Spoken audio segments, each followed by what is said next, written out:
Fitnah akhir zaman hari ini luar biasa. Pondok pesantren memberikan kunci-kunci ke anak kita. Kalau sudah dapat kuncinya, dia tahu mana orang sesat, mana orang salah. Sekarang di internet semuanya muncul. Dulu ini pakar nahu, ini pakar sorob, ini pakar bahasa Arab, ini pakar balaghah. Sekarang muncul ini pakar bahasa semut.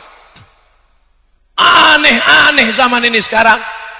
Maka kalau anak kita tidak dipersenjatai dengan ilmu-ilmu agama, mudah dia disesatkan. La yadurrukum man dhalla idza tadaitum. Kalau kamu dapat hidayah, kalau kamu dapat ilmu, satu dunia menyesatkan kamu, kamu tidak akan bisa sesat. Ihdinas siratal mustaqim, siratal ladzina an'amta alaihim minan nabiyyin wassiddiqin wasyuhada wassalihin. Bagian yang pertama, persatuan. Insyaallah semua yang berhadir ini dimuliakan Allah Subhanahu wa taala. Karramna bani Adam, kami muliakan anak cucu keturunan Adam. Dimuliakan bukan karena asal penciptaannya, karena dia dari tanah. Dimuliakan bukan karena kemana kembalinya, karena kembali ke tanah. Dimuliakan karena la ilaha illallah Muhammadur Rasulullah sallallahu alaihi wasallam. Saya diminta berbicara tentang peradaban. Biasanya judul kajian diminta tentang takwa, enggak kelihatan takwanya. Diminta tentang ikhlas, ikhlasnya tersembunyi dalam hati. Tapi hari ini diminta tentang peradaban, tertulis di sebelah kiri, peradaban.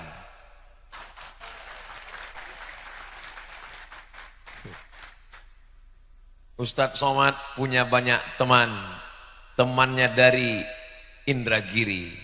Kenapa Ustadz Somad letak sorban di sebelah kanan? Supaya kelihatan tulisan di sebelah kiri. Mohon maaf, Ustadz Abdul Somad ini kurang adab, kurang akhlak. Bagaimana sopan santun tata kerama? Kenapa berdiri di depan kiai? Saya sudah mohon izin. Kata kiai, silakan. Kenapa Ustadz membelakangi mereka? Saya juga sudah mohon izin, saya angkat 10 jari. Mereka semuanya diam. As-sukutu alamatur ridho. Itu kan hadis untuk perempuan Ustadz untuk nikah. Mungkin bisa juga kita bawa untuk izin saya hari ini. Ini perlu saya jelaskan, karena ini nanti direkam, orang akan melihat, di komen di YouTube. Ini Ustadz Somad membelakangi kiai di depan para alim, para ulama. Kenapa dia berdiri? Jamaah bisa menjelaskan supaya apa? Jangan ada dusta di antara kita. Allahumma salli ala sayyidina Muhammad wa ala alihi wa sahbihi wa barik wa sallim. Tema kita, saya sebetulnya mau ngelihat foto saya di belakang. Merawat persatuan umat menuju perubahan dan peradaban bangsa yang maju. Pertama, persatuan. Kalau melihat perbedaan, jelas banyak sekali beda. Saya dengan kiai dari atas sampai bawah beda. Saya pecinya hitam, beliau peci putih. Saya pakai kain sarung, beliau pakai jubah. Kalau antara yang pakai sarung dengan yang pakai jubah kelahi, yang ketawa yang nggak pakai celana. Tapi kalau dilihat persamaan, kalau mau jaga kesatuan, lihatlah apa persamaan di antara kita. Apa persamaannya? Sama-sama menutup aurat. Tadi ketika sampai, enggak ada kiai mempermasalahkan saya, enggak ada beliau mengatakan, Ustaz Abdul Somad, kenapa datang kemari pakai peci hitam? Enggak ada beliau permasalahkan. Kenapa? Karena di peci hitamnya tertulis Banyu Anyar. Enggak ada beliau permasalahkan saya pakai kain sarung. Kenapa? Kain sarungnya juga sudah dikasih warna hijau, lupa makainya. Saudara yang dimuliakan Allah Subhanahu wa taala, cobalah kita melihat beberapa titik-titik persamaan di antara kita. Ada seorang ulama yang ahli hadis. Siapa dia? Imam Malik bin Anas. meninggal tahun 179 Hijrah. Makamnya di pemakaman Baqi di samping Masjid Nabawi. Panjang umur, sehat badan, kita akan berziarah ke makam Imam Malik bin Anas dalam acara Umroh Akbar insyaallah. Ongkos tanggung masing-masing. Imam Malik bin Anas adalah ahli hadis. Katabtu kitabi hadza, saya menulis kitab ini. Wa aradtu ala sab'ina min fuqaha'il Madinah, saya sudah mempresentasikan kitab hadis ini kepada 70 ulama ahli hadis di kota Madinah. Kulluhum wata'uni, semua mereka setuju dengan isinya. Fasammaituhu muwatta'a, maka saya sebut kitab ini dengan kitab hadis muwatta'. 14 riwayat hadis muwatta'. Salah satunya diriwayatkan oleh Imam Muhammad bin Idris Asy-Syafi'i. Tapi riwayat yang kita baca masyhur hari ini adalah riwayat yang begitu masyhur dibaca oleh para ulama terakhir kali. Itulah dia yang sampai ke kita, kitab hadis tertua, lebih tua daripada Sahih Al-Bukhari 256, lebih tua daripada Sahih Muslim 261. Karena Imam Malik bin Anas 179. Mudah-mudahan anak-anak kita termasuk para ahli hadis yang membaca, mengajarkan, mengamalkan hadis Rasulullah sallallahu alaihi wasallam. Tapi di sana ada ahlul ra'yi yang lebih rasional. Bukan berarti mereka meninggalkan hadis Rasulullah, mereka juga pakai hadis. Dia adalah Imam Abu Hanifah. Imam Abu Hanifah meninggal tahun 150 Hijrah di Kufah di Irak. Yang satu ahlul hadis, yang satu ahlul ra'yi, berdebat mereka tentang masalah hukum. Yang memperhatikan adalah ulama hadis, ulama fikih dari kota Kairo, dari Mesir. Beliau adalah Imam Al-Laits Ibnu Sa'ad. Selesai terjebak, perdebatan terjadi, Imam Laits bin Sa'ad datang kepada Imam Malik. Wahai Malik, ya, apa pendapat engkau tentang Abu Hanifah? Kata Imam Malik, saya belum pernah melihat orang yang cerdas akalnya melebihi Abu Hanifah. Imam Laits bin Sa'ad datang menemui Imam Malik. Begitu pujiannya kepada Imam Abu Hanifah. Imam Laits bin Sa'ad datang menemui Imam Abu Hanifah. Wahai Hanafi, wahai Abu Hanifah, ya, apa pendapatmu tentang Malik? Apa kata Imam Abu Hanifah? Belum pernah saya bertemu dengan orang yang hafal hadisnya, istinbat ahkamnya melebihi kehebatan Imam Malik. Mereka saling membesarkan, saling memuji. Kenapa? Karena mereka sama-sama ahlus sunnah wal jamaah. Hari ini kita bertemu, saling mengecilkan, mengkerdilkan, menjatuhkan. Kenal dengan Ustaz Abdul Somad? Siapa itu? Gak kenal, bukan apa-apa. Memang saya bukan apa-apa, siapa-siapa. Abdul Somad hanyalah seorang hamba Allah yang ingin menyampaikan ayat-ayat Allah, hadis-hadis Rasulullah. Mudah-mudahan kita selalu diberikan kebaikan dunia dan akhirat, insyaallah. Amin ya rabbal. Kalau Tuhan pergi ke Mekah, jangan lupa membawa teman. Sudah lama Abdul Somad tausiah, hari ini dihadiri Spiderman. Mana maksud itu? Ada Spiderman di sana. Hebatnya kajian kita. Pagi-pagi, bukan hari libur, di hari kerja, ibu-ibu masih menyempatkan datang membawa anak-anak. Anaknya nangis, dibelikan balon. Balonnya lepas, belikan satu lagi. Tujuannya untuk apa? Supaya anak-anak ini mengenal pondok pesantren, tidak asing dengan ulama, tidak kaget dengan pendidikan agama. Mudah-mudahan mereka yang dibawa hadir mendapatkan keberkahan dari para alim, dari para muassis, dari para kiai. Tentu tempat ini penuh dengan keberkahan. Dari mana Ustaz tahu tempat ini berkah? 1780. Sekarang sudah 2024, 3 abad lamanya. Dari satu generasi ke generasi sampai 6 generasi tetap bertahan. Kitab kuning, akidah Ahlus Sunnah wal Jamaah, bermazhab fikih Ahlus Sunnah wal Jamaah, Imam Abul Hasan Al-Asy'ari, Muhammad bin Idris Asy-Syafi'i, berakhlakul karimah. Berapa banyak lembaga-lembaga yang terputus, tapi ini tetap bertahan. Tempat yang penuh dengan keberkahan. untuk para alim, para ulama, para kiai yang sudah mendahului kita, mereka yang bersusah payah, bersimbah darah untuk menegakkan agama Allah, kita tak dapat membalas kebaikan mereka. Untuk mereka semuanya Al-Fatihah. A'udzubillahi minasyaitonir rajim. Bismillahirrahmanirrahim. Alhamdulillahi rabbil alamin. Ar-Rahmanir Rahim. Maliki yaumiddin. Iyyaka na'budu wa iyyaka nasta'in. Ihdinas siratal mustaqim. Siratal ladzina an'amta 'alaihim ghairil maghdubi 'alaihim waladdallin. Amin. Mudah-mudahan dengan kita ajak santri anak kita membacakan Al-Fatihah, maka nanti kita pun juga kalau mati sudah menghadap Allah, anak-anak kita, santri kita pun tidak melupakan kita dan akan mengirimkan Al-Fatihah dan doa untuk kita semua insyaallah. Amin. Anak-anak yang tadi melambaikan tangan, anak-anak yang mengambil foto dan gambar, fotonya mereka cetak, nanti sampai masanya anaknya, istrinya akan bertanya, ayah, ini foto ayah di mana? Ini foto di pondok pesantren Darul Ulum Banyuanyar. Waktu itu acara apa? Acara pengajian tabligh akbar. Siapa yang ceramah? Almarhum Abdul Somad. Semua tinggal kenangan. Pada akhirnya kehidupan manusia hanya tinggal sepotong kenangan, maka tinggalkanlah kenangan-kenangan yang baik untuk diingat. Adapun yang tidak baik, uzkuru mahasina mautakum. Orang-orang yang sudah meninggal, sebutlah kebaikan-kebaikannya. Mudah-mudahan yang kita tinggalkan semuanya kebaikan insyaallah. Adapun yang tidak baik dilupakan oleh sejarah. Amin ya rabbal alamin. Ibu, bapak yang merasa kurang sehat, pusing kepala, jangan cemas, ambulan sudah siap. Imam Ahmad bin Hanbal, Imam Hambali, imam mazhab yang keempat, itu tidak meyakini subuh itu ada kunutnya.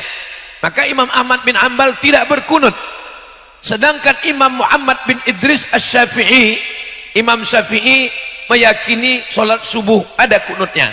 Disahihkan, dinyatakan oleh Imam An-Nawawi dalam kitab Al-Majmu' Syarah Muhadzab.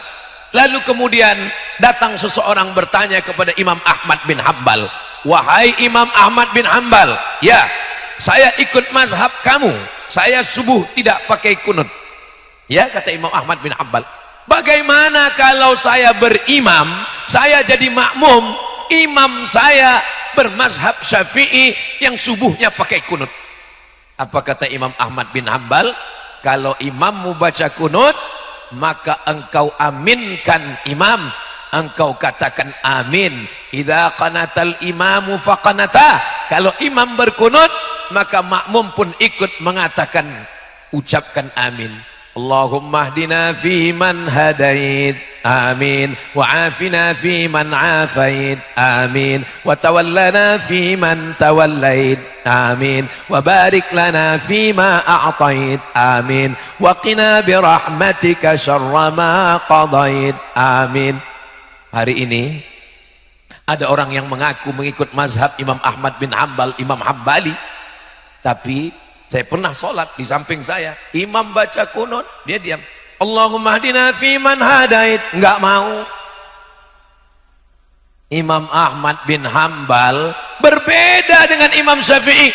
Tapi ketika Imam Ahmad bin Hanbal sebagai murid, Imam Syafi'i sebagai guru, berteman, bersahabat, meninggal Imam Syafi'i. Disebutkan dalam kitab Manaqib Imam Asy-Syafi'i, apa kata Imam Ahmad bin Hanbal? Da'autu lis-Syafi'i fi salati, saya doakan Imam Syafi'i fi salati, dalam salat saya, bukan di luar salat, bukan setelah salat. Fi salati, saya doakan Imam Syafi'i dalam salat saya, arba'ina sanah, 40 tahun. Saya tidak minta Bapak Ibu doakan saya 40 tahun, tidak 40 hari, tidak 4 sholat, satu sekali, satu pun jadilah. Dan doanya enggak usah banyak-banyak, satu saja. Doanya apa? Matikan Ustadz Somad dalam husnul khatimah. Dari bunyinya semangat sekali kelihatannya, semangat untuk mendoakan. Kira-kira kalau saya meninggal, Bapak Ibu mau mendoakan saya? Alhamdulillah. Ingat, al-wa'du dain, janji adalah hutang. Saudaraku yang dimuliakan Allah Subhanahu wa taala, walaupun kita berbeda, maka kita tetap ada persamaan-persamaan. Ini orang tidak seagama dengan kita. Wala ana abidum ma'abattum wala antum abiduna ma'abudu lakum dinukum.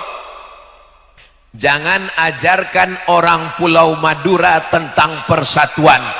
Saya dulu sebelum datang ke Pulau Madura menduga Pulau Madura ini mayoritasnya muslim, orangnya amat sangat fanatik tentang Islam. Ini pasti tempat ini tidak ada ibadah lain. Tapi begitu saya sampai ke Pulau Madura, tempat-tempat ibadah tetap ada, tidak dihancurkan. Dulu bayangan saya sebelum menyeberang ke Pulau Madura, bayangan saya tempat ibadah yang bukan Islam itu sudah hancur semua, kena celurit. Tapi ternyata tidak ada yang terganggu. Wa ma arsalnaka illa rahmatan lil alamin. Kalaupun mereka mengajak kepada Islam, ud'u ila sabili rabbik, ajak mereka ke jalan Allah. Dengan apa? Bil hikmah. Dengan apa? Wal mau'izatil hasanah. Kalaupun mesti berdebat, wajadilhum, debatlah, tapi debatnya dengan cara yang santun. Billati hiya ahsan. Karena akhir ayat itu ditutup, inna rabbaka huwa a'lamu biman dhalla an sabilih wa huwa a'lamu bil muhtadin. Krisis kita sekarang adalah krisis persatuan. Kira-kira yang saya sampaikan betul atau enggak betul? Dari bunyinya seperti enggak yakin. Persatuan kita sedang tercabik-cabik. Kenapa kita tidak bisa bersatu? Karena kita tidak kenal. Tak kenal maka tak sayang, tak sayang maka tak ngutang. Maka kita mesti kenal dulu. Saya tahu ini jamaah banyak yang sudah kenal dengan Ustaz Abdul Somad walaupun tidak pernah bertemu. Kami tahu Ustaz Somad sudah lama kenal. Kenalnya di mana? Di channel Ustaz Abdul Somad. Ustaz Abdul Somad official. Subscribe, like, share, and comment. Hari ini kami cuma mau ngelihat apakah Ustaz Somad yang kami kenal suaranya, kami tahu ceramahnya itu sama enggak wajahnya dengan yang di Baleho. Ternyata di Baleho lebih putih. Ada seorang kolumnis koran Ahram di Kairo, Mesir, namanya Anis Mansur. Anis Mansur menulis 3 pertanyaan. Hal araftahu? Apakah kamu kenal dengan dia? Naam, ana araftuhu. Saya kenal dengan dia. Hal iltaqaita bihi? Apakah kamu sudah bertemu dengan dia? Lam altaqi bihi. Idzan lam araf. Idzan lam ta'rifu. Saya belum pernah ketemu. Kalau belum pernah ketemu berarti kamu belum kenal. Kita sudah ketemu atau belum? Sudah di alam gaib. Baru hari ini di alam nyata. Hal araftahu? Hal apakah kamu kenal dengan dia? Naam, araftuhu. Saya kenal dengan dia. Apakah kamu pernah berjalan sama dengan dia? Belum. Kamu belum kenal dengan orang kalau kamu belum pernah satu perjalanan dengan dia. Ustaz Somad kenal dengan Kiai Haji Ahmad Fauzi Tijani. Pernah? Pernah seperjalanan dengan dia? Ya. Setiap saya datang ke Pulau Madura, 4 hari saya datang. Hari Jumat, hari Sabtu, hari Ahad, hari Senin. Ini tausiah saya yang terakhir. Kalau gitu habis ini Ustaz mati. Habis ini langsung ke airport. Selama 4 hari perjalanan ini, saya melihat bagaimana beliau makan, bagaimana beliau minum, bagaimana beliau sholat, bagaimana beliau lelah, bagaimana beliau mengantuk, bagaimana beliau letih, dan bagaimana beliau saat kehilangan sendal. Banyak orang yang ketika kita bertemu orangnya ta'zim, orangnya tawadhu, orangnya sabar, tapi begitu sendalnya hilang ngamuk. Tapi Kiai Ahmad Fauzi Tijani begitu dikatakan sendalnya hilang, dia beliau tenang. Kenapa? Mungkin beliau merasa bahwa sendal itu sudah masuk surga duluan. Seperti sendalnya Bilal bin Rabah. Apa kata Nabi SAW? Ta'al ya Bilal, sini sebentar Bilal. Ada apa ya Rasulullah? Sami'tu daffan alaika baina yadayya fil jannah. Saya mendengar suara gesekan sendalmu di surga. Sehebat-hebatnya Abdul Somad. Kok hebat? Abdul Somad statusmu STJ, status tak jelas. Tapi Bilal bin Rabah, walaupun dia berkulit hitam, walaupun dia budak hamba sahaya, sendalnya lebih dulu masuk surga daripada engkau Abdul Somad. Apa pembahasan kita tadi, kok ke sendal perginya? Saudaraku yang dimuliakan Allah Subhanahu wa taala, maka kita saling mengenal, bersilaturahim. Mungkin orang yang belum pernah ketemu dengan Ustaz Somad hanya nonton videonya saja, apa kata mereka? Ustaz Somad itu orangnya keras, Ustaz Somad itu orangnya kasar, ngomongnya melambung. Ustaz Somad itu bukan keras, suaranya yang nyaring. Suaranya pun nggak terlalu nyaring, tapi karena sound systemnya mantap. Saudara yang dimuliakan Allah Subhanahu wa taala, saya menduga hari Jumat, hari Sabtu, hari Ahad, hari Senin, hari terakhir, tausiah terakhir, saya menduga di tausiah terakhir ini saya sudah tidak bisa lagi bersuara menggelegar. Saya mau bicara yang santai-santai saja. Jamaah sekalian, mari kita menjaga peradaban, mari kita jaga persatuan. Tapi rupanya ketika bertemu dengan jamaah yang bersemangat, kita pun jadi juga ikut bersemangat. Kenapa suara Ustadz masih menggelegar? Kenapa suara Ustadz masih nyaring? Banyak alasan. Pertama, peci baru. Yang kedua, baju baru. Yang ketiga, tadi dikasih kiai makanan. Penuh meja itu. Pangkingkan penuhnya, bingung saya mau makan apa. Saya cari makanan yang tidak terlalu lama mengunyahnya, pakai kuah. Kanan kiri, gol. Masya Allah, tabarakallah. Man ahsana ilaikum, siapa yang berbuat baik kepada kamu, fakafi'uhu, balaslah. Fa illam tajidu, kalau kamu belum mampu membalasnya, fad'u lahu, doakanlah. Semoga kiai panjang umur, murah rezeki. Semoga pondok ini terus dari generasi ke generasi tetap dijaga Allah sampai hari kiamat. Ini menjadi bentengnya Pulau Madura, bentengnya Ahlus Sunnah wal Jamaah, persatuan. Umat Islam ini bukan lemah. Kenapa kita bisa dijajah Belanda? Kenapa kita bisa dijajah Jepang? Jepang tidak kuat, Belanda tidak hebat. Coba perhatikan peta Eropa.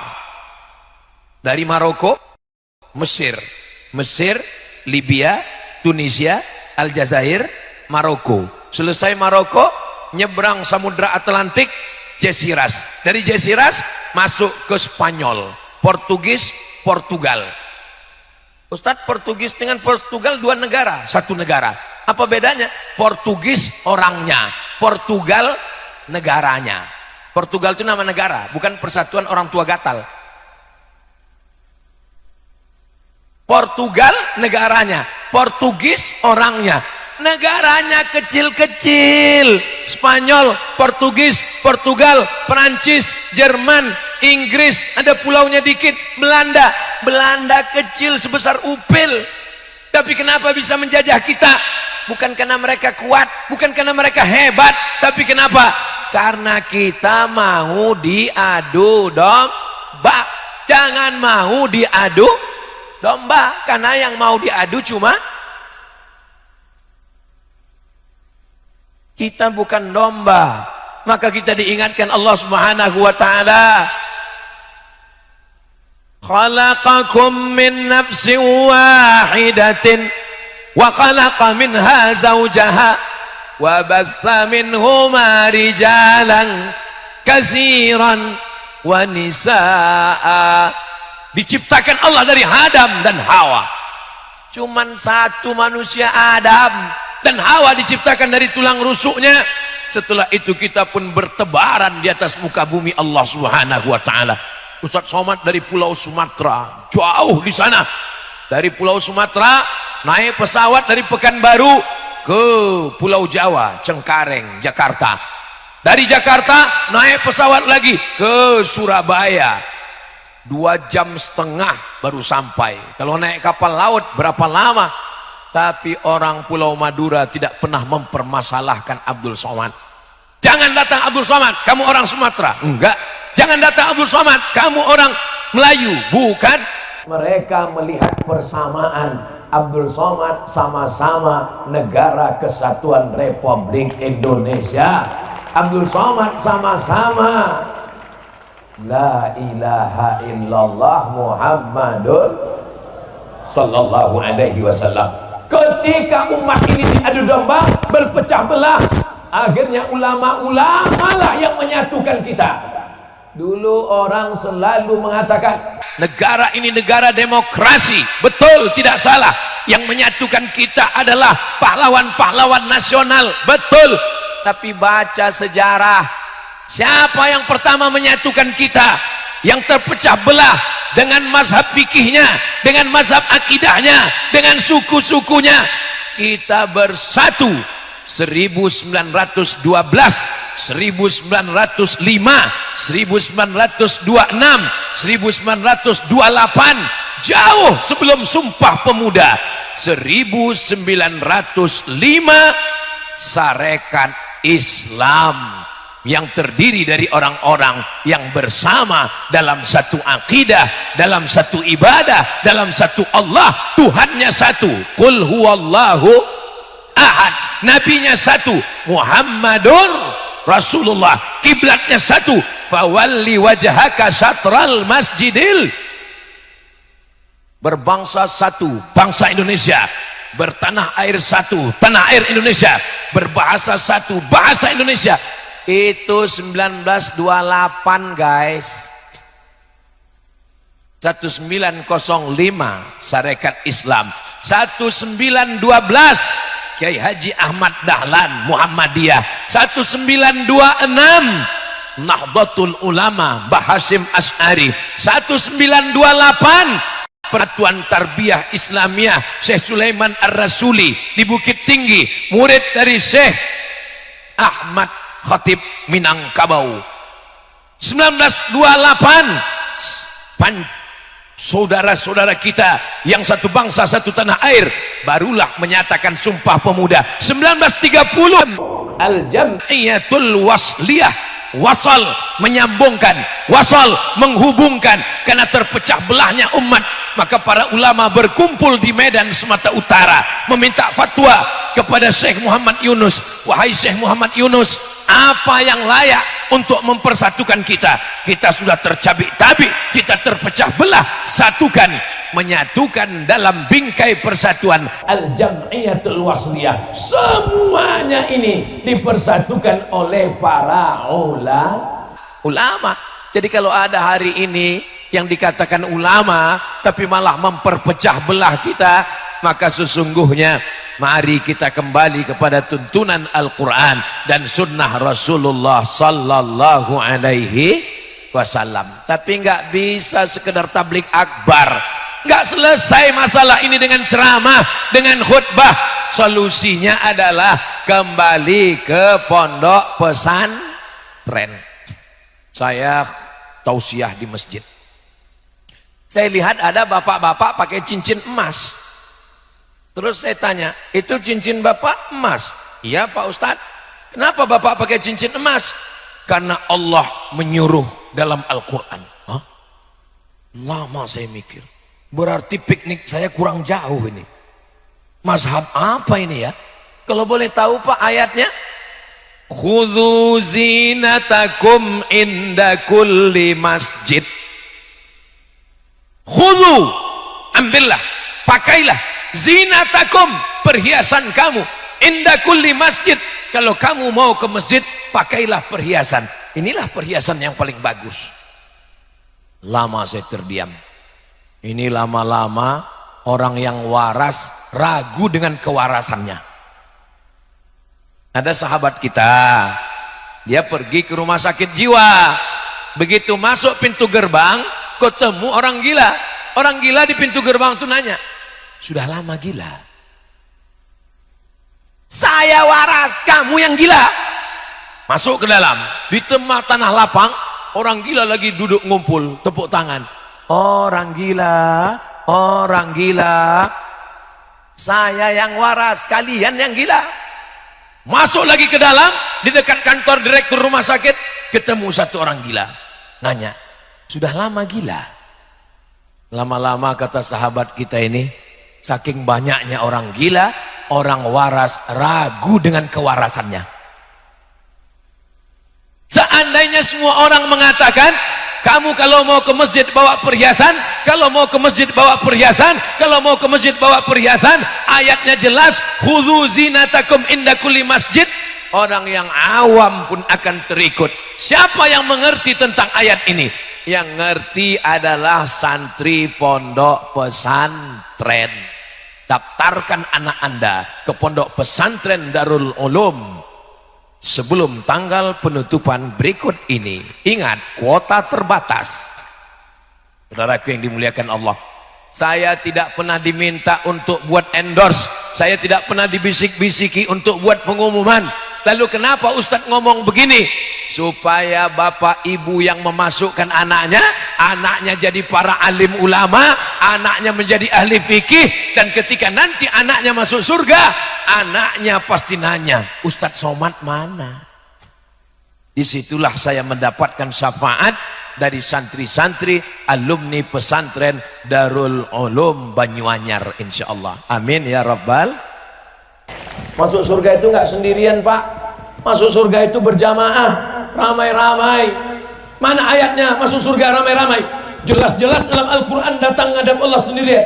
Walaqad ji'tumuna furada. Kamu datang menghadap kami furada, sendirian. Ayat ini cerita tentang kamu datang menghadap kami sendirian, bukan ayat berangkat haji pakai visa furoda. Kama khalaqnakum awwala marrah, sebagaimana dulu kami ciptakan kamu sendirian, kamu pun akan menghadap kami mati sendirian. Betul, tapi saat masuk surga kita berjamaah. Wasiqal ladzina taqaw ilal jannati zumara. Mereka masuk surga digiring, dibawa zumara, berjamaah. Dan di antara jamaah yang akan masuk surga itu adalah jamaah peradaban. Tentu yang masuk lebih dulu yang punya seragam. Jamaah peradaban berangkat. Yang masuk yang pakai seragam dulu, masuk. Ustadz Somad masuk, of course. Itulah maka pentingnya kita selalu bersama dengan orang-orang soleh, bukan somad. Tadi saya mulai tausiah jam 8:30. Sekarang sudah jam 9 lewat 10. Ternyata sudah 40 menit saya berdiri. Anak kecil 2 orang yang di depan tidak bergeming sedikit pun. Di tempat lain saya dari tadi memang ngitung nih sampai berapa menit mereka bertahan 2 orang pengawal Ahlus Sunnah wal Jamaah. Di tempat lain saya tausiah baru kultum 15 menit bapaknya udah nguap, apalagi anaknya. Tapi hari ini tolong adik kameramen ambil gambar mereka sebelum mereka berdiri pulang ke ibunya. Mohon maaf ya Bu, ini anak diancam atau sukarela? Saudaraku yang dimuliakan Allah Subhanahu wa Ta'ala, kalau anak-anaknya saja tahan mendengar ceramah, apalagi bapak ibunya. Betul?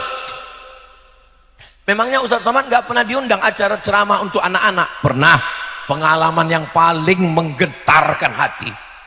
Assalamualaikum Ustadz Somad. Waalaikumsalam. Bisa datang menyampaikan tausiah di sekolah kami? Siap. Simatupang, siang malam tunggu panggilan. Saya datang.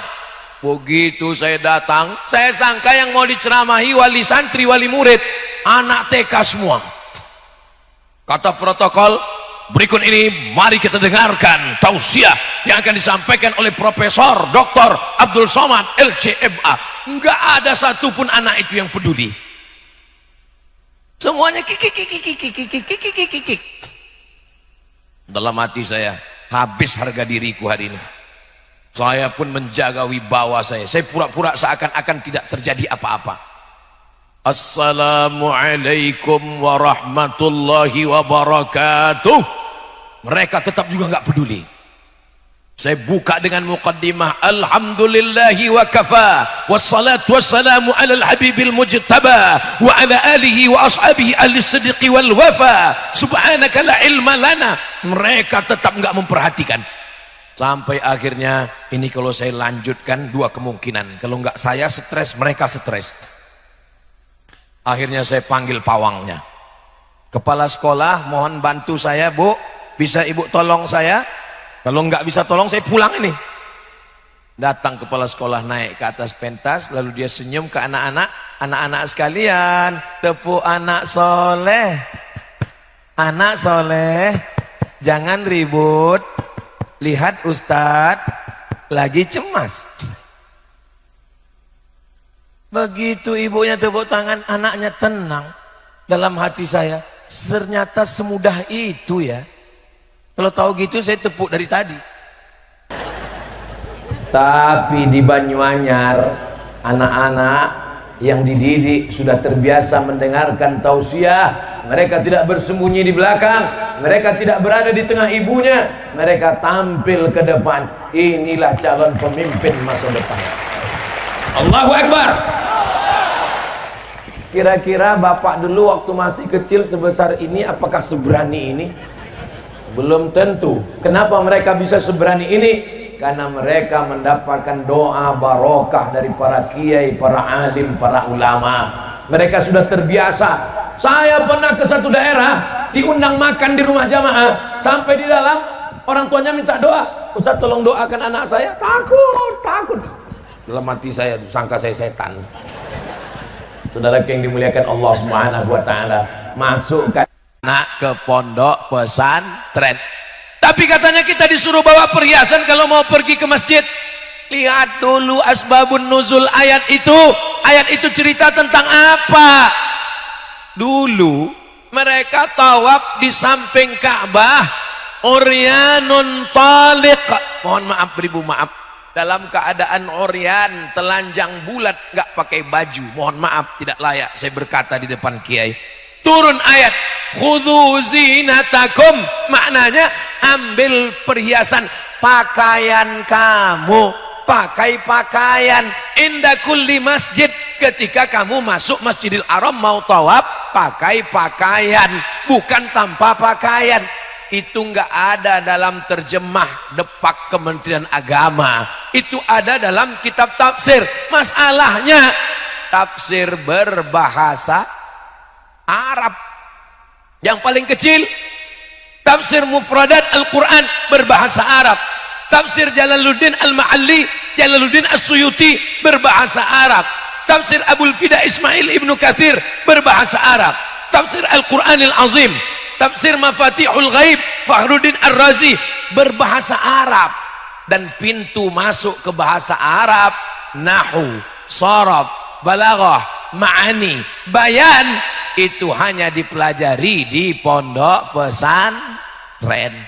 Maka yang sudah memasukkan anaknya ke pondok pesantren, alhamdulillah. Yang belum memasukkan anaknya ke pesantren, insya Allah. Yang sudah saya kasih tahu enggak juga mau masukkan anak ke pesantren,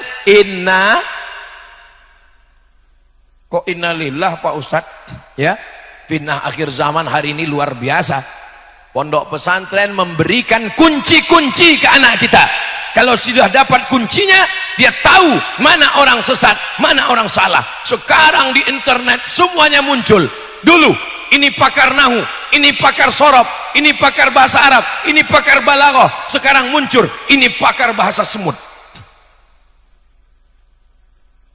Aneh-aneh zaman ini sekarang. Maka kalau anak kita tidak dipersenjatai dengan ilmu-ilmu agama, mudah dia disesatkan. La yadurrukum man dhalla idza tadaitum. Kalau kamu dapat hidayah, kalau kamu dapat ilmu, satu dunia menyesatkan kamu, kamu tidak akan bisa sesat. Ihdinas siratal mustaqim, siratal ladzina an'amta alaihim minan nabiyyin wassiddiqin wasyuhada wassalihin. Bagian yang pertama, persatuan. Setelah kita bisa bersatu, berikutnya perubahan. Mesti ada perubahan. Contohnya yang sudah berubah itu siapa? Abdul Somad. Tadi pecinya merah, sekarang hitam. Tadi bajunya putih polos, sekarang sudah ada hijau-hijaunya. Mesti ada perubahan. Alhamdulillah Pak Ustadz, Itu suami saya sejak dengar ceramah pengajian Ustadz Somad sudah ada perubahan Pak Ustadz. Dulu nggak sholat, sekarang sudah sholat. Sholat apa Bu? Idul Adha. Karena mau ngambil kupon daging kurban. Alhamdulillah Ustadz Somad, istri saya dulu orangnya pelit, bakhil, medit, kedekut, kikir. Sekarang sudah dermawan. Dulu kalau ada kotak sedekah depan 2.000, sekarang sudah berubah Ustadz. Berapa? 2.500. Allah rahasiakan, tidak ada yang tahu siapa dapat haji mabrur. Allah rahasiakan, tidak ada yang tahu siapa dapat sholat wusta. Allah rahasiakan, tidak ada yang tahu siapa dapat Lailatul Qadar. Allah rahasiakan, tidak ada yang tahu siapa dapat taubat nasuha. Kenapa Allah rahasiakan? Supaya kita tetap khauf, takut, cemas, tapi kita tetap berharap. Bainal khauf war raja, takut dan cemas, dan senantiasa berharap. Mudah-mudahan kita mendapatkan haji mabrur, mudah-mudahan mendapatkan Lailatul Qadar, mudah-mudahan mendapatkan taubat nasuha, mudah-mudahan mendapatkan husnul khatimah. Terus apa tanda orang dapat haji mabrur? Apa tanda orang dapat husnul khatimah? Apa tanda orang dapat? Tandanya salah satunya adalah ada perubahan. Ustadz, katanya kalau kita pulang haji itu ada perubahan Pak Ustadz. Gimana perubahannya? Wajah putih bercahaya. Itu bukan haji mabrur, skincare. Wajah Cina, tangan Afrika. Saudaraku yang dimuliakan Allah Subhanahu wa taala, perubahan bukan dalam bentuk fisik, perubahan dalam bentuk perubahan gaya. Kamu kenapa sekarang cuma duduk-duduk di masjid? Kenapa tidak bisnis? Saya ini dulu Pak Ustadz preman, saya riba, saya zina, saya makan haram. Sekarang setelah saya tobat, saya sudah berubah Pak Ustadz. Perubahannya gimana? Saya cuma nunggu malaikat maut tiba. Itu bukan perubahan, itu kemunduran. Khiyarukum fil jahiliyah, khiyarukum fil Islam. Yang dulu saat jahiliyahnya panglima perang, setelah Islam dia tetap menjadi panglima perang. Siapa dia? Khalid ibnul Walid. Siapa yang menghantam Nabi waktu perang Uhud? Khalid bin Walid menyerang dari belakang, menghantam, membunuh sahabat Nabi. Tapi setelah dia berislam, dia tidak berhenti. Dia tidak hanya menunggu malaikat maut mati di masjid, dia tetap menjadi panglima perang. Yang dulu sebelum taubatnya adalah perampok, penjahat. Setelah dia taubat, dia tetap merampok. Tapi yang dirampoknya adalah perbuatan mungkar. Tangannya menghantam kemungkaran. Dulu orang tidak berani baca Quran dengan suara keras. Kenapa? Karena takut ditangkap Abu Jahal, Abu Lahab. Kapan orang berani baca Quran dengan suara lantang? Setelah seorang yang pemenang gulat, juara bertahan, dia adalah Umar ibnul Khattab. Setelah Umar bin Khattab masuk Islam, orang berani baca Quran dengan suara lantang. A'udzubillahi minasyaitonir rajim. Bismillahirrahmanirrahim. Jadi kalau sekarang ada orang baca Quran suaranya nggak kedengaran, itu berarti Umar bin Khattab belum masuk Islam. Kenapa berani baca Quran? Karena juara petarung bertahan sudah bersyahadat, asyhadu an la ilaha illallah wa asyhadu anna Muhammadan Rasulullah. Preman-preman yang bertato, yang dulu jahat, masuk dalam dakwah, masuk Islam, hijrah, bertaubat nasuha. Tapi tolong dakwah bukan berarti diam terhadap kemungkaran. Kalau agamamu dihina, kalau ulamamu dihina, engkau diam, ganti bajumu dengan kain kafan. Bukan hadis Nabi, dapat saya di grup WhatsApp. Saudara yang dimuliakan Allah Subhanahu wa taala, jadi dalam hal kemungkaran memang ada ustadz yang mengajak kepada mari sholat, mari zikir, mari puasa. Itu namanya ustadz spesialis amar ma'ruf. Tapi jangan lupa, seperti uang punya dua sisi. Satu sisi bukan uang namanya, itu namanya uang mainan, uang contoh. uang yang asli, dua mata, dua sisi. Sisi amar ma'ruf nahi mungkar. Mungkar nggak bisa. Jangan judi ya, jangan zina ya, nggak bisa. Nabi Muhammad itu bertutur kata lembut, dia nggak pernah marah-marah. Kapan Nabi ada kalanya matanya merah, suaranya menggelegar? Ketika kapan? Ketika ayat-ayat Allah dihinakan, bahkan dibacakan kunut nazilah 1 bulan. Allahumma al'an rel, Allahumma al'an zakwan, Allahumma al'an usayyah, laknatlah mereka ya Allah. Kapan Nabi minta laknat? Ketika para da'i dibunuh, ketika para da'i dihinakan. Allah meminta, Nabi memohon kepada Allah subhanahu wa ta'ala supaya dilaknatlah mereka. Sekarang banyak orang mengambil sisi kelembutan kebaikan, dipotongnya sisi tegas dalam kemungkaran. Mudah-mudahan santri-santri kita ada masanya lembut dan ada masanya tegas. Asyidda'u 'alal kuffar ruhama'u bainahum. Perubahan kita adalah perubahan ke dalam kebaikan. Kita pun ziarah ke depan makam Sayyidus Syuhada Hamzah bin Abdul Muttalib. Assalamu alayka ya Sayyidas Syuhada, assalamu alayka ya sahiba Rasulillah, assalamu alayka ya amma Rasulillah sallallahu alaihi wasallam. Bagaimana kematian Hamzah? Telinganya digunting, hidungnya dipotong, jantungnya dibelah. Yang membunuh itu adalah Wahsy. Wahsy, budak sahaya berkulit hitam. Dia ambil hirbah tombak, dia tusukkan ke tengkuk Hamzah. Summa hazzaztuhu, saya goncang hingga menembus baina fakhidaihi, antara dua paha Hamzah. Begitulah kejamnya Wahsy. Tahun 3 Hijrah, hari berganti, musim berubah. Tahun 4, tahun 5, tahun 6, tahun 7, tahun 8. Setelah 8 Hijrah, Nabi datang ke kota Makkah Al-Mukarramah membawa 10.000 pasukan. Panglima perangnya Sa'ad bin Ubadah. Apa kata Sa'ad bin Ubadah? Hadza yaumul malhamah. Ini hari balas dendam. Kenapa Ustadz Somad berapi-api sekarang? Mungkin efek baju baru. Gimana rasanya pakai baju baru nih Ustadz Somad? Kalau tuan ke Pulau Buru, jangan lupa membawa kipas. Kalau mau tahu rasanya baju baru, rasanya sangat panas. Enggak, itu hanya sekedar iklan sejenak saja. Kita lanjutkan. Apa kata Sa'ad bin Ubadah? Hadza yaumul malhamah. Ini hari balas dendam. Nabi memanggil Sa'ad. Ta'al ya Sa'ad, sini. Tadi kamu ngomong apa? Hadza yaumul malhamah. Ini hari balas dendam. Dulu mereka menggunting telinga Hamzah, kita akan potong telinga mereka. Dulu mereka membelah jantung Hamzah, kita akan belah jantung mereka. Hadza yaumul marhamah. Ini hari berkasih sayang.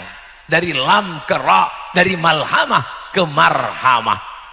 Ketika Nabi sudah menghancurkan berhala patung-patung, ada yang terbuat dari besi, ada yang terbuat dari perak, ada yang terbuat dari emas, ada yang terbuat dari roti. 360 patung dihancurkan.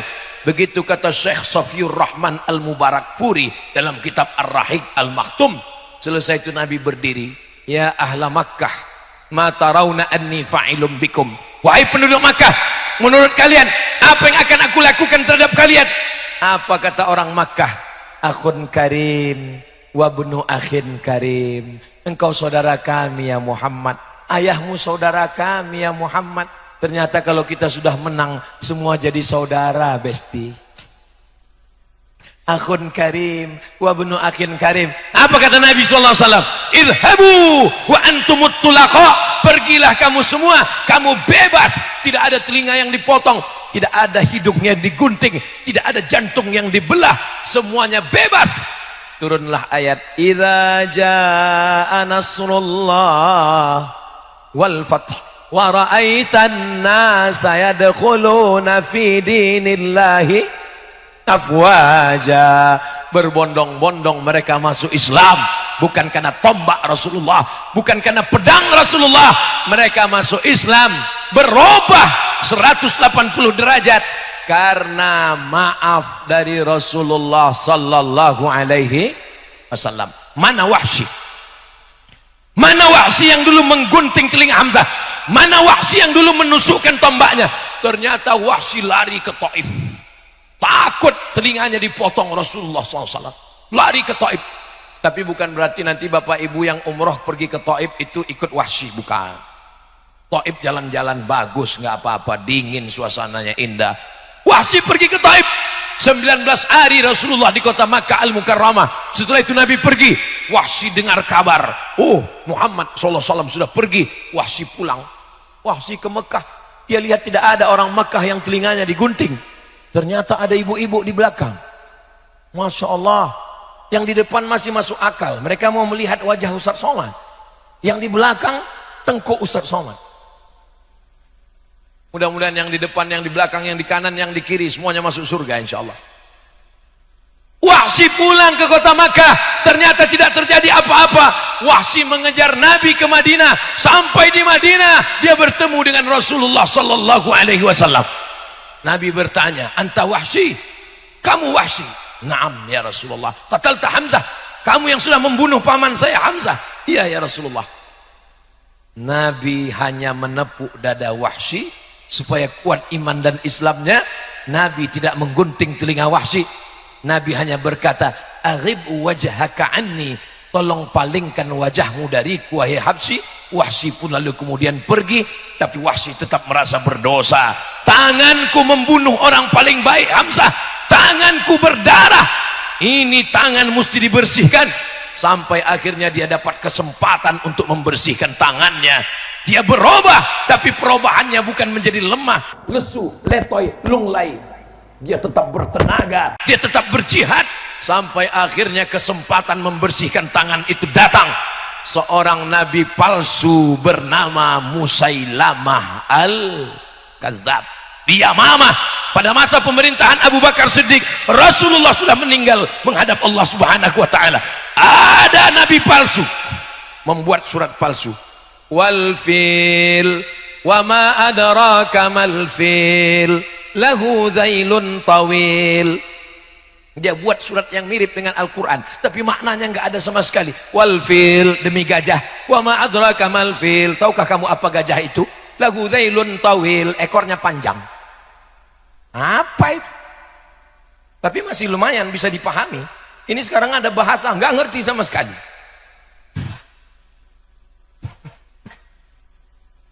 Lalu kata Nabi sallallahu alaihi wasallam, kalau kamu berubah, yang berubah itu imannya, tapi semangatnya tetap. Inilah kesempatanku Wahsy. Maka yang menghabisi nyawa Musailamah Al-Kadzab adalah Wahsy. Setelah dia menghantam si kafir ini, maka bersihlah tangannya. Jadi perubahan itu maknanya bukan hanya berubah pakaian, bukan hanya berubah aksesoris, bukan hanya berubah penampilan, tapi perubahan yang mendasar adalah perubahan sikap. Yang dulunya membenci dakwah, sekarang menolong dakwah. Yang dulunya membenci kiai, sekarang mensupport dakwah kiai. Yang dulu membenci pondok pesantren, sekarang menolong pondok pesantren. Siap bantu pesantren, siap jaga Pulau Madura, siap jaga umat. Takbir. Ini makin lama makin panas suasananya, makin berapi-api. Saudaraku yang dimuliakan Allah Subhanahu wa taala, pertama persatuan. Setelah persatuan barulah terwujud perubahan. Setelah perubahan yang terakhir adalah peradaban. Peradaban itu apa? Peradaban itu adalah bangunan. Kalau peradaban itu bangunan, maka bapak peradaban adalah Fir'aun. Karena dia membangun piramid. Kalau peradaban itu adalah kekuasaan, maka yang paling lama berkuasa adalah Namrus, 400 tahun. Saking lamanya berkuasa, pertanyaan Namrus kepada rakyatnya, ailahun ghairi, apakah ada Tuhan selain saya? Pemimpin kalau terlalu lama berkuasa, dia mulai nanya, ada Tuhan selain saya? Sudah menjadi Tuhan. Bagaimana Allah menghantam, menghancurkan Namrus? Namrus tidak mati disambar petir. Kalau Namrus mati disambar petir, indah beritanya. Namrus mati disambar geledek, kan keren beritanya. Tapi Namrus matinya bagaimana? Menghinakan. Namrus mati karena digigit nyamuk. Innallaha la yastahi an yatriba mathalan ma ba'udatan fama fawqaha. Nyamuk, makhluk yang kecil, remeh-temeh, hina. Mohon maaf kalau boleh saya bertanya. Boleh saya bertanya ke bapak-bapak? Ada di antara bapak yang punya ternak nyamuk? Enggak ada. Ternak ayam ada, ternak tuyul ada, ternak nyamuk enggak ada. Tapi Allah menghancurkan penguasa zalim dengan nyamuk. Datang nyamuk, wow, wow, masuk ke dalam hidungnya, naik ke otaknya. Namrus memukul kepalanya, pukulkan ke dinding, enggak juga mati. Diambilnya mati hanya dengan seekor nyamuk. Allah kalau mau menghancurkan orang, tu'izzu man tasha wa tudhillu man tasha biyadikal khair, innama amruhu idza arada syai'an ayyakula lahu kun. Lalu kenapa ada Fir'aun, ada Namrus? Memang hidup ini begitu, saudaraku. Nanti kalau ada orang mengatakan, kamu baik, aku enggak baik, kamu bagus, aku enggak bagus, kenapa rezekiku lancar, kenapa kamu susah? Memang dunia ini begitu, saudaraku. Dulu ada Kabil, ada Habil, ada Musa, ada Fir'aun, ada Ibrahim, ada Namrus, ada Muhammad SAW, ada Abu Jahal, ada aku, ada kamu. Berpasang-pasangan. Saudaraku yang dimuliakan Allah Subhanahu wa Ta'ala, peradaban itu bukan hanya bangunan. Peradaban yang paling hebat adalah peradaban hasil ilmu pengetahuan. Mukjizat yang lain hilang. Mukjizat membelah laut merah hilang. Mana laut merah yang terbelah itu? Saya nanya ke teman saya, di mana laut merah yang terbelah? Abdul Somad, nanti kalau musim haji kamu pergi ke Mekah, naik kapal laut. Tahun 2000 saya naik kapal laut dari terusan Suez ke Jeddah. Di mana nanti ombaknya besar, disitulah tempat laut merah terbelah. Setelah pulang saya cerita sama dia, saya udah naik kapal laut. Di mana yang paling besar? Dari awal sampai akhir besar. Peradaban yu'il mauta biiznillah, yubri'ul akmaha wal abrasa, menyembuhkan orang kusta, menyembuhkan orang lumpuh. Tidak ada lagi wujudnya sekarang. Tapi peradaban yang sempurna adalah Iqra bismi rabbikal ladzi khalaq.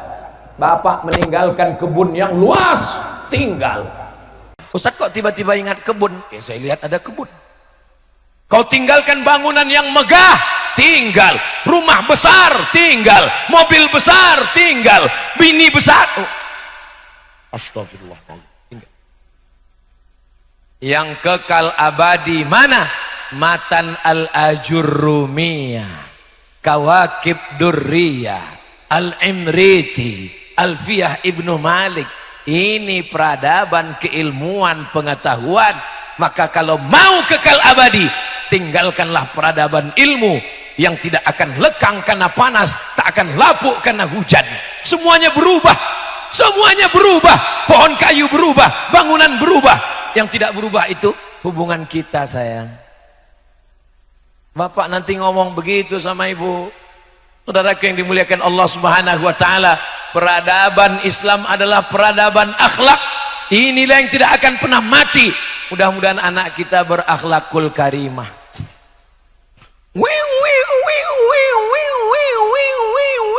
Zaman saya kecil dulu kalau ada suara wiu itu orang mati. Zaman sekarang di Pulau Madura ada wiu 3. Yang pertama ambulan, yang kedua pejabat, yang ketiga Ustadz Somad. Ustadz ini muji diri. Saya enggak muji diri, saya ngeliat mobil itu tadi di depan. Itu dia mobilnya. Udah siap, mesin udah hidup, sebentar lagi kami pulang. Langsung ke airport. Ketika mobil masuk mobil, lalu kemudian semua santri berdiri menunduk. Cari peradaban itu di Amerika, cari peradaban itu di Eropa. Cari peradaban apa dengan kebanggaan? Kebanggaan apa? Rumah hebat, mewah, tapi angka bunuh diri. Berapa banyak angka bunuh diri? Kenapa bunuh diri? Mereka di Eropa, di Jepang, di Korea, bunuh diri tertinggi di dunia Amerika. Nomor 2 Eropa, nomor 3 Jepang. Orang Jepang hartanya banyak, duitnya banyak, rumahnya bagus, stres, depresi, ambil samurai, harakiri, mati. Orang Jepang putus asa dengan kehidupan. Orang Korea nggak mau menikah, nggak mau hamil, nggak mau punya anak kecil. Akhirnya apa? Ramai di tengah kesendirian, sendiri di tengah keramaian, mati di dalam rumah dalam keadaan sendirian, tetangga pun nggak tahu. Peradaban apa? Tapi umat Islam, orang Barat makan pil tidur. Kenapa? Kena penyakit insomnia, nggak bisa tidur. Peradaban apa? Kita belum lagi ceramah, baru ngelihat Ustadz Somad khutbah berapi-api di atas mimbar. Mari kita doakan saudara kita di Palestina. Jamaahnya di bawah. Selesai sholat, nanya ke temannya, kayaknya Ustadz Somad itu aliran sesat. Masa khutbahnya 1 kali? Ini Ustadz Somad nih kayaknya nyindir, ada yang tidur. Enggak, saya dari tadi ngelihat dari kanan ke kiri, enggak ada satu jamaah pun yang tidur, semuanya tetap. Allahu Akbar. Saudara yang dimuliakan Allah Subhanahu wa taala, sepanjang Ustadz Somad tausiah belum pernah marah mempermalukan jamaah depan orang banyak. Kenapa tidur? Kenapa? Enggak pernah, belum pernah sekalipun. Coba dengarkan video saya, enggak pernah. Kenapa Ustadz enggak pernah marah dengan jamaah yang tertidur? Karena orang Barat begitu sulit mau tidur. Dia sudah tertidur, berarti hatinya tenang. Berarti kaji Ustadz Somad sudah masuk ke dalam lubuk hati yang paling dalam. Huwallazi anzala sakinata fi qulubil. Subhanallah walhamdulillah wala ilaha illallah wallahu akbar wala haula wala quwwata illa billahil aliyil azim. Peradaban apa yang mau kita harapkan dari Eropa? Bertetangga, tidak pernah bertegur sapa. Kita orang Islam, kenal nggak kenal, hai bro, assalamualaikum ya akhi ya ukhti. Kenal sama dia? Enggak. Kenapa kita mengucapkan salam pada orang yang tak kenal? Karena Nabi mengatakan afsus salam. Peradaban apa dari Rusia? Orang Rusia paling heran ngelihat kita. Kenapa? Orang Rusia paling susah senyum. Kita setiap ketemu orang, jangankan orang, angkot aja lewat senyum. Kenapa? Tabassumika fi wajhi akhika shadaqah. Mereka mau mensosialisasikan senyum, susahnya bukan main. Buat lingkaran bulat, ada mata, ada hidung, ada mulut. Keep your smile. Susahnya. Peradaban apa yang kita harapkan dari Eropa? Seorang Yahudi bernama Bernard Lewis. Siapa namanya?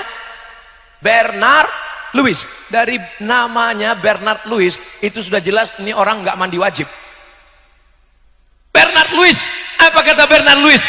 Eropa akan Islam tidak sampai 50 tahun lagi. Allahu Akbar. Bukan karena kita datang bawa pedang, bukan karena kita membunuh ke Eropa.